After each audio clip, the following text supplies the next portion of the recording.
손흥민과 이재성의 콤비 플레이로 터진 요르단전 선제골이 팬들 사이에 여전히 화제가 되고 있습니다. 특히 상대가 밀집 수비를 펼치고 있는 골문 바로 앞에서 요르단 수비수들이 이재성을 완벽하게 놓치고 노마크에서 골을 넣는 이 장면에 팬들은 주목하면서 평범해 보이는 코너킥 상황인데 왜 이재성을 완벽하게 놓치는지 잘 모르겠다고 고개를 갸웃하는 것이 사실입니다.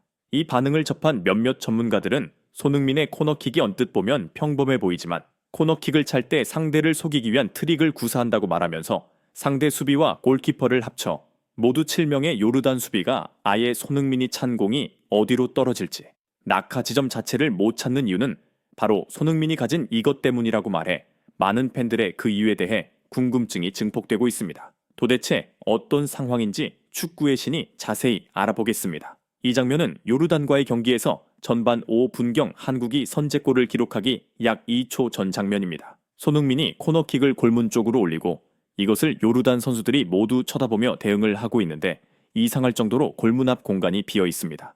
이 공간으로 이재성이 뛰어들어가지만 골키퍼를 포함한 요르단 수비진 7명이 이재성을 완벽하게 놓치며 아무런 대응을 하지 못하는데요.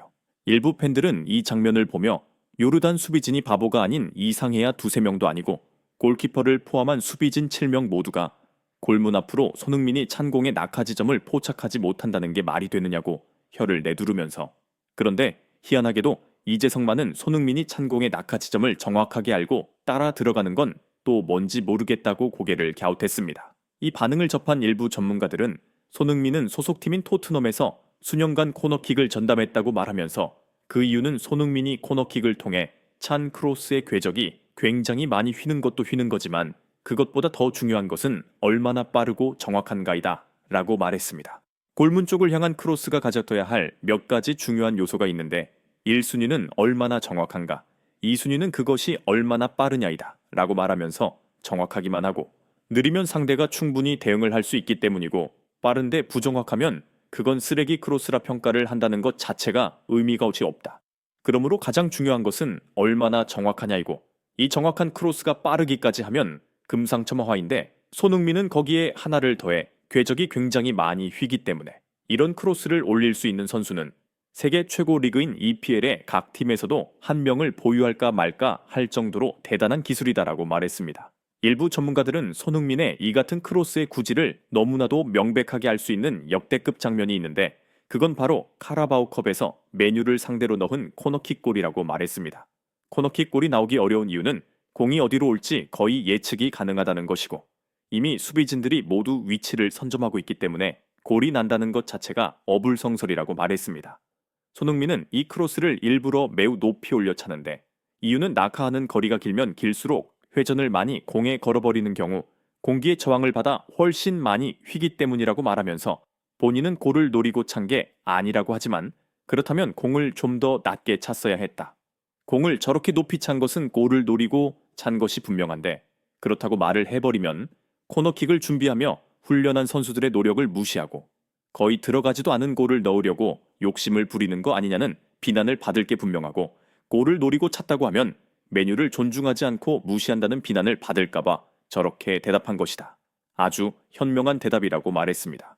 메뉴와의 경기에서 손흥민이 코너킥 골을 기록한 것은 메시나 마라도나도 기록한 적이 없는 매우 희귀한 기록이기 때문에 EPL에서 토트넘을 상대하는 많은 팀들은 손흥민이 코너킥으로 골까지 기록할 정도로 대단한 기술을 가졌다는 것을 인지하는 계기가 됩니다. 이 상황에서 브렌트포드와 맞대결을 펼친 토트넘은 또다시 코너킥을 손흥민이 차도록 하는데요. 손흥민이 공을 잡고 코너킥을 차기 위해 이동하자 원정 응원을 온 많은 토트넘 팬들은 맨유와의 경기에서 코너킥 골을 기록한 것을 기억하고 손흥민 응원가를 부르며 또다시 코너킥에서 뭔가를 만들어주길 간절히 바라는 모습은 매우 인상적이었습니다. 손흥민의 코너킥이 시작되고 이것이 브렌트포드 선수의 등을 맞고 골이 들어가는 자책골이 되어버리자 토트넘 원정 응원석은 난리가 난 상황이지만 이 광경을 지켜본 브렌트포드 홈팬들은 정적에 휩싸이며 얼어붙은 듯 손흥민이 환호하는 장면을 쳐다만 보는 장면은 손흥민의 엄청난 코너킥을 왜 제대로 방어하지 않느냐는 질책과도 같았습니다. 일부 전문가들은 손흥민의 코너킥을 방어하기 어려운 이유는 단순히 많이 휘기 때문이 아니다. 팀 공격에 활력을 불어넣는 차별화된 공격 노트가 되려면 공이 속도가 빨라야 뭐한다. 공이 빨라야 상대가 수비 위치를 잡기 전에 동료에게 공이 전달되기 때문이라고 말하면서 거기에 손흥민은 상대를 속이기 위해 낮고 빠르게 차느냐 아니면 높이 올려 차 많이 휘게 하느냐를 상황에 따라 선택하며 상대를 가지고 논다. 상대가 그래서 낙하 지점을 잘 찾지 못하는 것이라고 일부 전문가들은 분석했습니다. 이들은 이어 손흥민이 코너킥을 차고 그 궤적을 보면 낮고 빠르게 온다고 말하면서 상대가 어디로 공이 떨어질지 예측하는 것이 상당히 어려운데 박용우가 헤딩을 하려고 문전으로 쇄도하는 것을 본 상대 요르단 센터백이 박용우를 몸으로 저지한다고 그의 진행 방향을 막아선다고 말했습니다.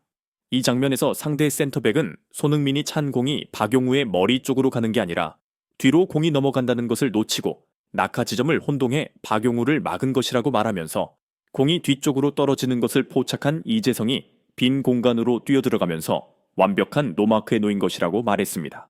또 다른 전문가들은 다른 각도에서 보면 이 상황이 어떤지 좀 더 명확하게 알 수 있다고 말하면서 손흥민이 찬 코너킥이 골문 쪽으로 향하며 휘어져 들어오는데 이 상황을 정제해놓고 보면 공이 일반적인 궤적상 박용우 쪽으로 떨어지는 것이 맞아 보인다고 설명했습니다.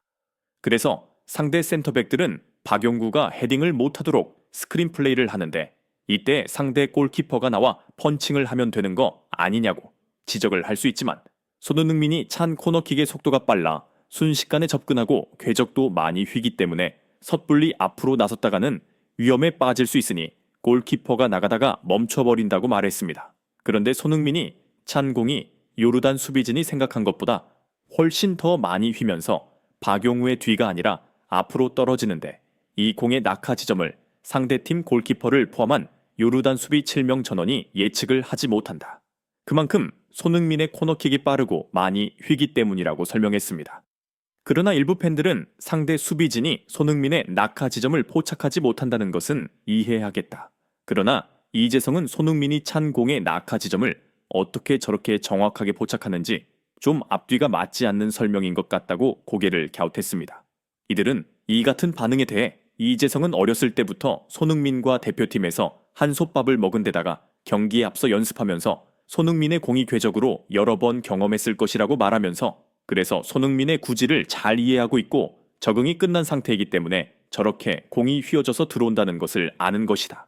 게다가 이재성은 현재 분대 3가에서 강등권 팀이었던 마인츠의 3위 순위를 이끌고 있는 3명의 에이스 중에 한 명이기 때문에 손흥민이 찬 코너킥에 점이친 궤적을 따라잡을 수 있는 것이라고 말했습니다. 이 설명을 들은 많은 축구 팬들은 선수들은 초일류인데 감독이 3류도 아니고 5류라고 한탄하면서 정몽규의 쓰레기 인성과 5류 감독인 홍명보가 대표팀 황금 세대의 전성기를 말아먹는다. 당장 끌어내려야 할 것이라고 한숨을 내쉬어 많은 또 다른 팬들의 큰 공감을 얻었습니다. 구독 및 멤버십 가입은 매일 더 나은 영상 제작 열정을 타오르게 합니다. 이상 축구의 신이었습니다.